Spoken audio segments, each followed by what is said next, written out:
Bienvenue sur History BD, je suis Sandrine et aujourd'hui on se retrouve avec Jérôme pour une nouvelle vidéo, forcément.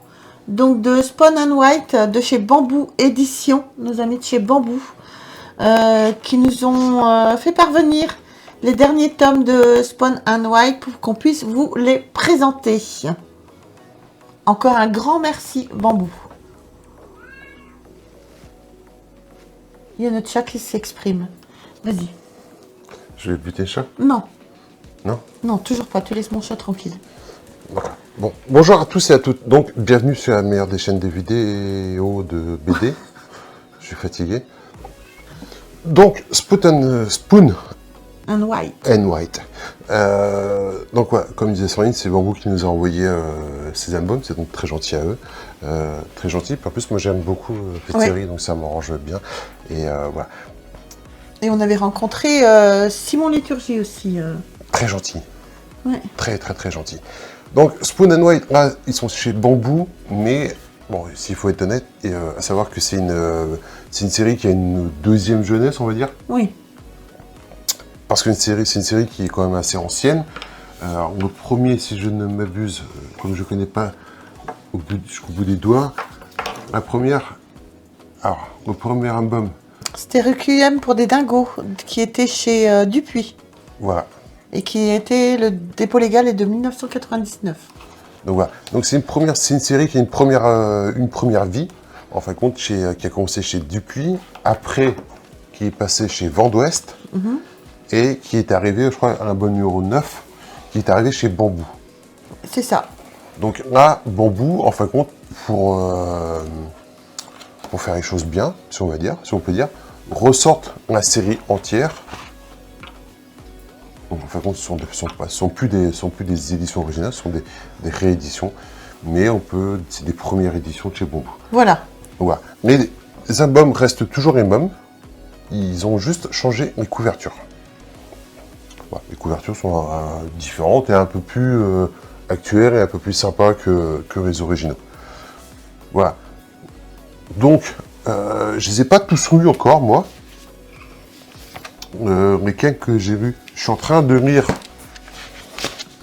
Manhattan Kaput. J'adore les titres qu'ils donnent.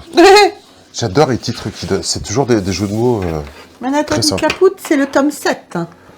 Donc ouais, moi je suis en train de lire celui-ci. Fait me marrer. Ça c'est le tome 6. C'est XXL. Je viens juste de lire celui-là. Alors on va parler d'un et on va parler de celui-ci. Parce que je l'ai lu, je viens juste de le lire et il m'a fait marrer. Donc, à savoir, Spawn and White, c'est un duo de flics new-yorkais. Oui. Complètement abruti, pauvre garçon. C'est ça. C'est un peu Laurel Hardy des temps nouveaux. J'ai une petite préférence pour... c'est Spawn qui s'appelle celui-là. Oui. Le petit. Ouais, c'est Spawn. Oui. Hein. Machin. Alors, le grand, c'est un peu un grand dadé, gentil... un peu gentil. Le petit, il me fait délirer. Teigneux et hargneux. Teigneux, hargneux, qui sort son flingue pour un oui, pour un non, pour résoudre pour lui, tous les problèmes peuvent se résoudre avec son flingue. Et c'est un grand fan de Clint Eastwood. Oui. Mais c'est un grand fan de... Voilà, il connaît tous ses textes, et il connaît tous les films, dans sa façon de parler.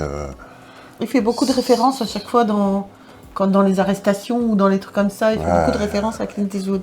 Genre, le monde se divise en deux parties, ceux qui montent et ceux qui ont un flingue, voilà. Ça fait délirer. Et en fin de compte, il fait délirer parce que non seulement c'est un grand fan de Clint Eastwood, bon, il vit dans une caravane au milieu d'une banlieue d'H&M, c'est assez marrant. Comme voiture, il a une Cadillac rose, comme Clint Eastwood, bien sûr. Bien sûr. Et il a des figurines de Walt Disney. Ah. Ça te rappelle personne? Toi? Exactement. Voilà. C'est pour ça que j'adore ce personnage. Donc, en fin de compte, et les deux sont amoureux de la journaliste. Courtney, ouais, je sais plus comment elle s'appelle. elle s'appelle Courtney quelque chose. Courtney. On va s'arrêter à Courtney. Donc, la nana s'appelle Courtney. Les deux sont amoureux d'elle. Les deux pensent qu'ils vont pouvoir Oui, non, Hein? on va pas plus loin. Attirer ses faveurs. Voilà. Oh, Attirer ses c'est joliment faveurs. dit, mon amour. Mais elle est quand même d'un autre niveau, quoi. Hein. Mais bon, ils se retrouvent toujours, tous les trois, dans des aventures farfelues, dans des enquêtes policières complètement dénuées de tout sens. Et c'est très très marrant, c'est très sympa. Alors, dans celui-ci, t'en as même pas montré quelques Je vais faire la narration. planches. Et merde. Allez, on fait la narration pour vous montrer quelques planches et on se retrouve tout de suite après. Les laboratoires Mochi s'apprêtent à commercialiser un traitement contre l'obésité, le Grim 443, une pilule qui régule l'appétit et offre des résultats spectaculaires. À New York, c'est l'effervescence. Tout le monde veut se remettre miracle. Le chef de la police missionne même Spoon and White de le lui procurer. Mais le duo déjanté met au jour un des secrets de fabrication de mochi. Le principal composant du Grim 443 aurait été dérobé à une tribu indienne. Voilà, comme vous avez pu voir, les dessins sont très sympas. Ça me fait délirer, moi. Les dessins sont sympas, les scénarios sont quand même bien ficelés. Parce que dans chaque tome, dans beaucoup de tomes, il y a beaucoup de références à des films des années 80-90, quoi. Genre L'Arme fatale, Piège de cristal, les films de Clint Eastwood, bien sûr. Tous les grands films qui nous ont fait rêver.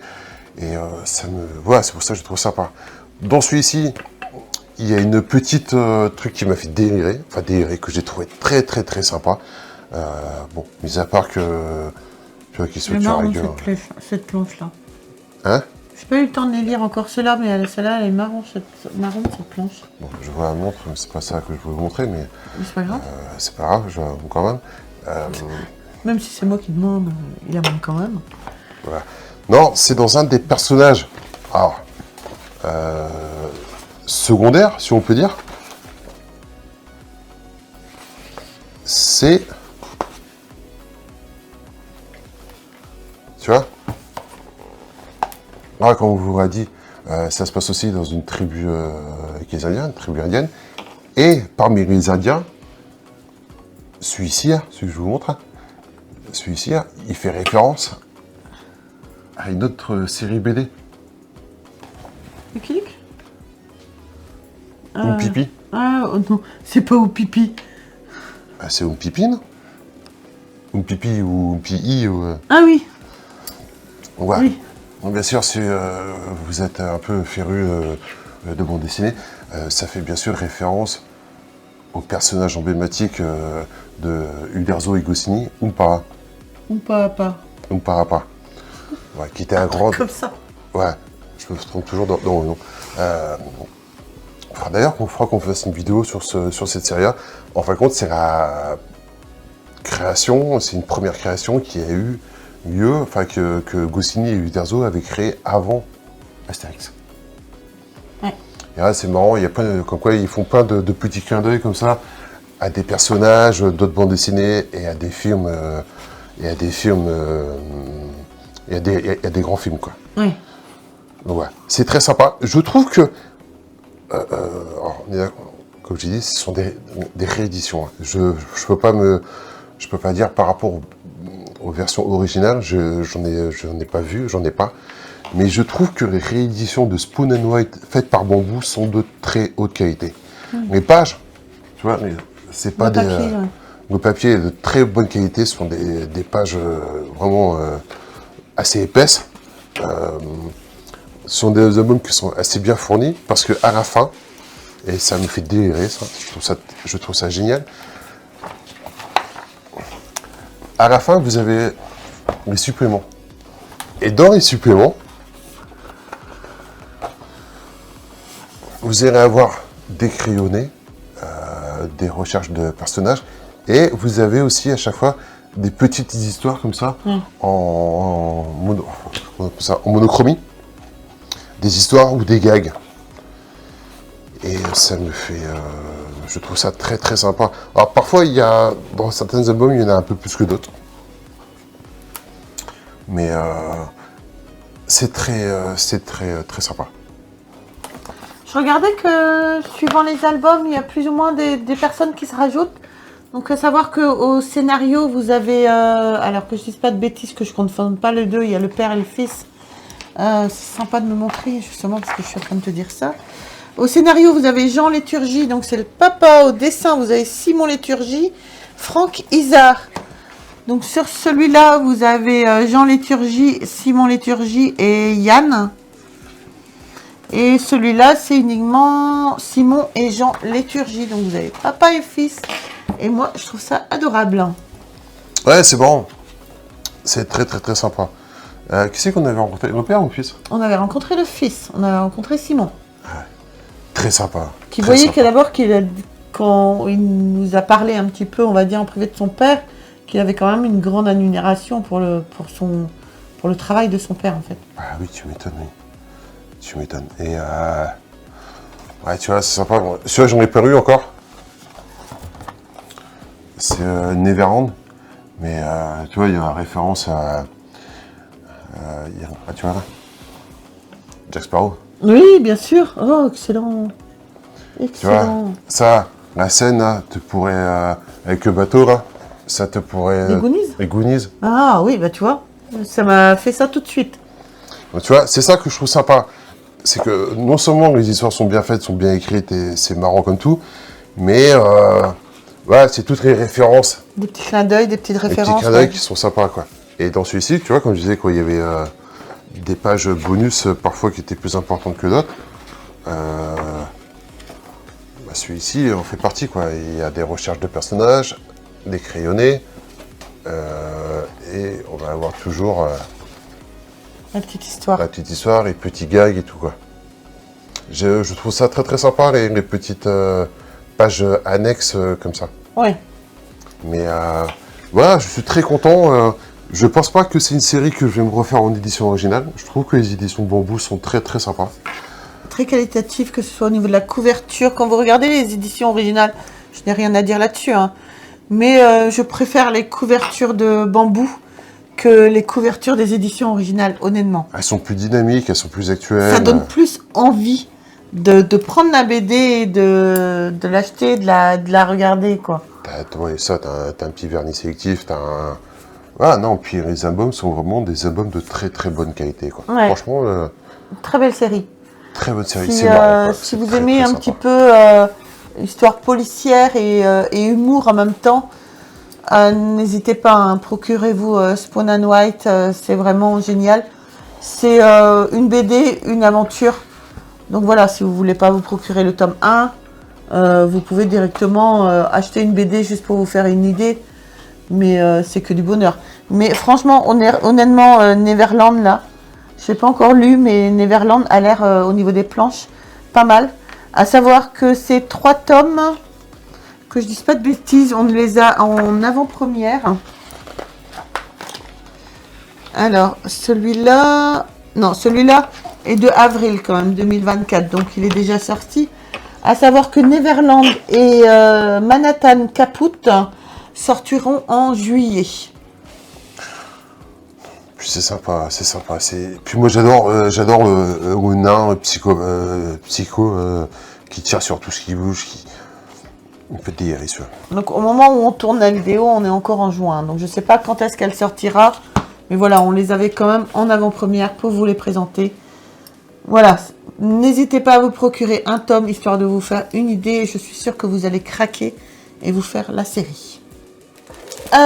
Donc un grand merci à Bambou de nous avoir envoyé Spawn and White. Un grand merci pour leur confiance, pour la présentation de ces bandes dessinées. Même si néanmoins ils savent que si un jour une bande dessinée ne nous plaît pas, on le dira quand même.